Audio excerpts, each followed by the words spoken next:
Hello everyone, here I Komal Sharma welcomes you all at your own Gargi classes, a place where you can easily get all the information relevant to your competitive exams. So आज के इस video में हम उन सारे words और vocabularies को discuss करेंगे जो कि एक्सट्रैक्टेड है from 16th of July 2021 and from today only it's 17th of July 2021.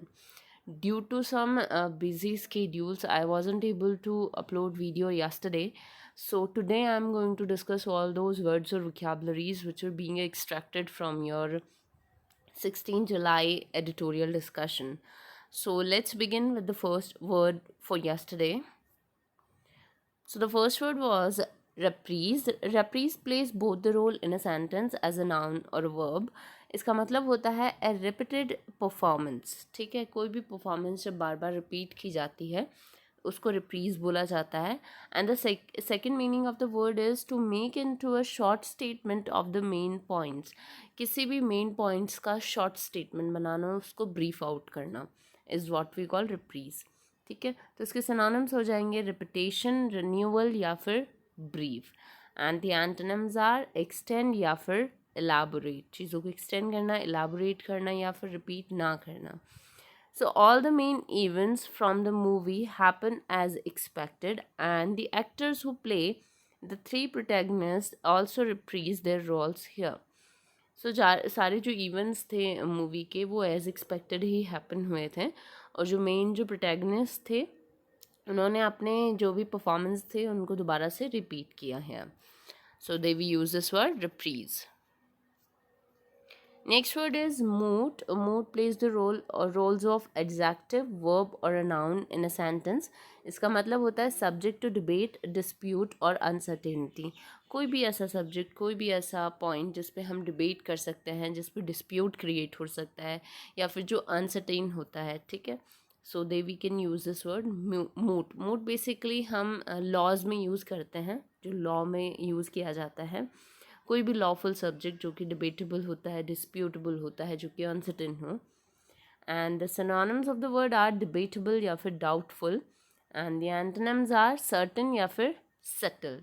So whether they had been successful और not was a moot point. तो या वो सक्सेसफुल है या नहीं, ये क्या है, एक पॉइंट है ऑफ मूट, डिस्कशन का, डिबेट का पॉइंट है. ठीक है, so there we can use this word moot. Next we have a term that is modus vivendi. Modus vivendi का मतलब होता है एन अरेंजमेंट और agreement made between people, institutions और countries with different opinions to exist and work together without disagreeing.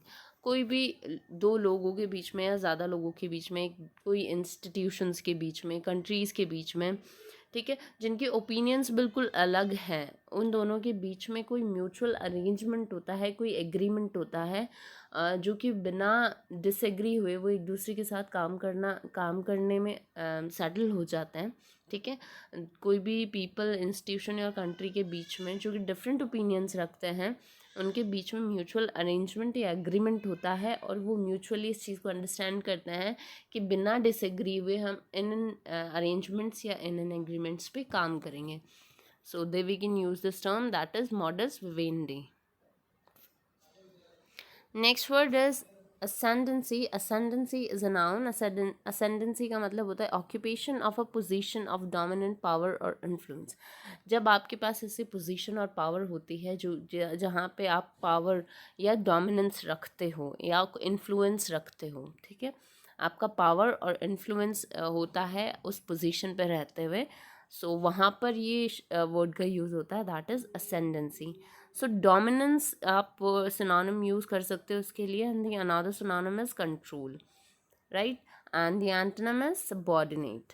So the ascendancy of a good over evil, कि एक good का जो इन्फ्लुएंस होता है वो इविल पे हमेशा ज़्यादा होता है. So this is the word ascendancy. Next word is vendetta. Vendetta is a noun. Vendetta का मतलब होता है प्रोलॉन्ग बिटर क्वारल विद और कैंपेन अगेंस्ट समवन. बेसिकली हम ज़ाती दुश्मनी से ले सकते हैं इसको. ठीक है, बहुत लंबा चौड़ा क्वारल चल रहा है एक फैमिली का दूसरी फैमिली से, और एक फैमिली मेम्बर दूसरी फैमिली मेम्बर से बहुत टाइम से बदला लेने पर उतरा हुआ है. ठीक है, वेंजियंस बदला लेना चाहता है. ठीक है। तो रिवेंजियस जो एक फीलिंग्स एग्जिस्ट होती है with in the family members against the other people, उसको बेसिकली वेंडेटा बोला जाता है। प्रोलॉन्ग बिटर क्वारल, ठीक है, बहुत लंबे टाइम से जो दुश्मनी चल रही होती है। सो फ्यूड या रैंगल हम इसके लिए सिनोनिम्स यूज़ कर सकते हैं। एंटोनिम्स आर फॉरगिवनेस या फिर harmony. So she conducted a personal vendetta against him, कि उसने कंडक्ट किया क्या, personal vendetta against that person. So vendetta का मतलब एक प्रोलॉन्ग दुश्मनी भी हो सकती है, प्रोलॉन्ग क्वारल भी हो सकता है, प्रोलॉन्ग एक रिवेंजियस जो फीलिंग होती है विद इन अ पर्सन, उसको भी बोला जाता है। या फैमिलीज़ की जो बहुत लंबी चौड़ी दुश्मनी चलती आ रही है, उसको भी बोला जाता है बेसिकली।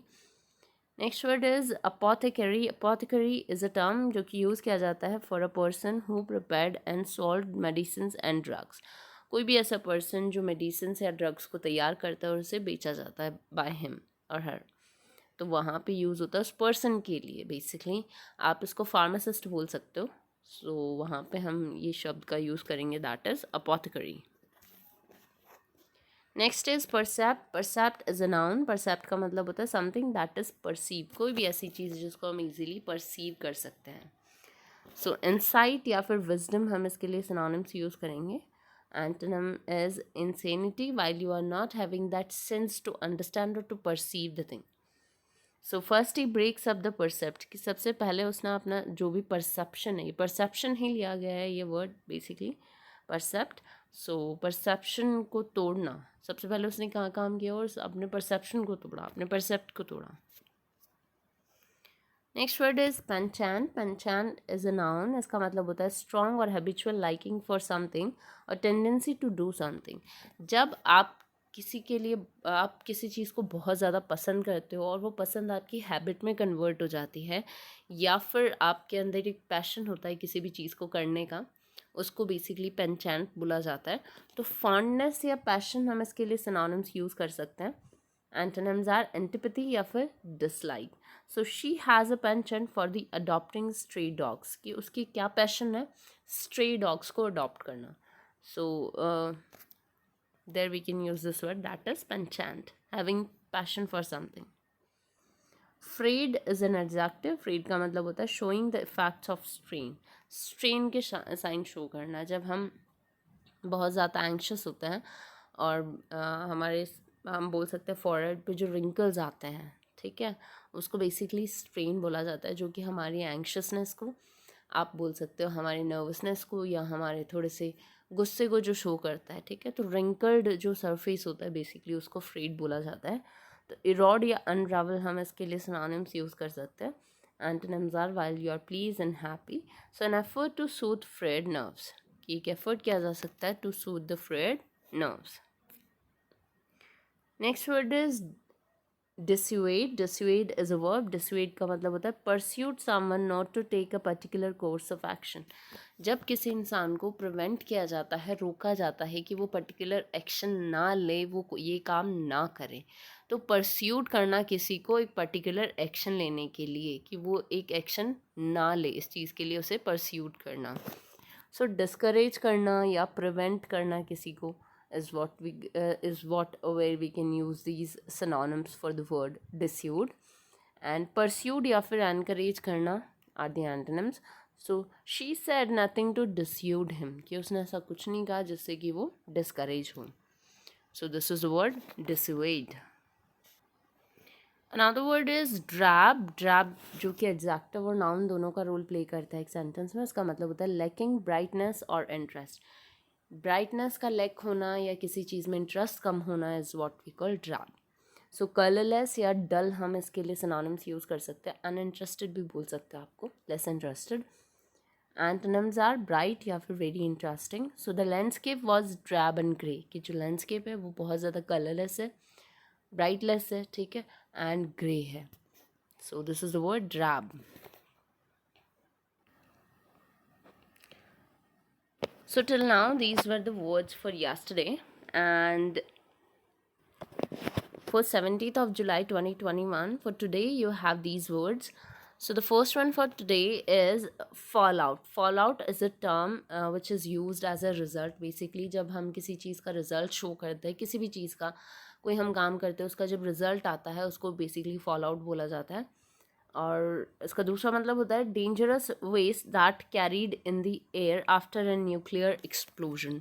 कि ठीक है, तो कोई भी न्यूक्लियर एक्सप्लोजन किया जाता है उसकी वजह से जो भी डेंजरस वेस्ट निकलता है, तो dangerous consequences of something is what we call fall out.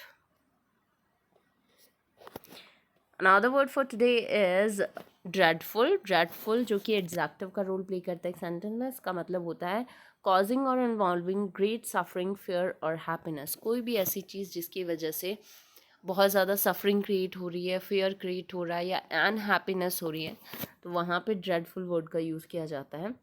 Terrible या फिर फ्राइटफुल हम इसके लिए सिनोनिम्स यूज़ कर सकते हैं। माइल्ड और soothing we can use the antonyms here. So this was all a dreadful mistake. ये जो मिस्टेक थी that was dreadful. So this is the word. Next word is incipient. Incipient is an adjective. Incipient का मतलब होता है beginning to happen और develop. किसी भी चीज़ की शुरुआत होना, ठीक है। जब कोई भी चीज़ ग्रोथ की तरफ बढ़ती है तो उसकी जब शुरुआत होती है तो वहाँ पे हम इंसिपिएंट वर्ड का यूज़ करते हैं। सो डेवलपिंग या फिर ग्रोइंग हम इसके लिए सिनोनिम्स यूज़ कर सकते हैं। Antonym you can use here is full blown. So he could feel incipient anger building up, कि वो फील कर सकता है कि जो एंगर है that is building up. Incipient शुरुआती जो एंगर है that is building up now. Next word is disdain. Disdain plays both the role in a sentence as a noun और अ वर्ब, और इसका मतलब होता है द फीलिंग दैट समवन और समथिंग इज अनवर्दी और one's respect.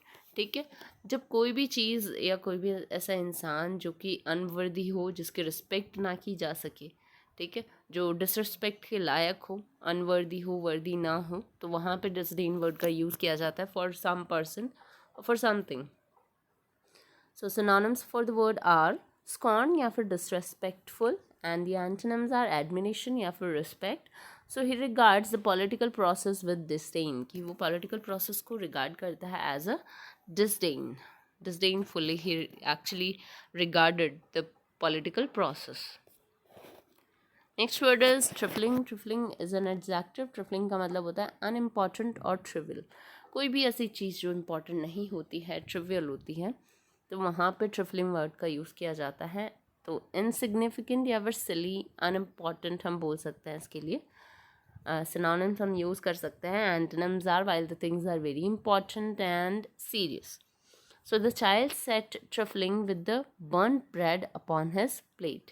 There is a child जिसके plate में एक बर्नड ब्रेड है, जो कि उसको लेके बैठा हुआ है विद अ ट्रिफल एटीट्यूड। ठीक है, so there we can use this word that is trifling.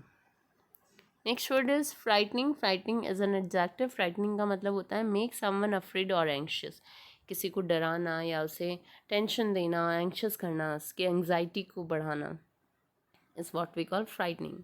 So dreadful या फेयरफुल हम इसके लिए सिनोनिम्स यूज़ करेंगे. Antonyms are very comforting and calming.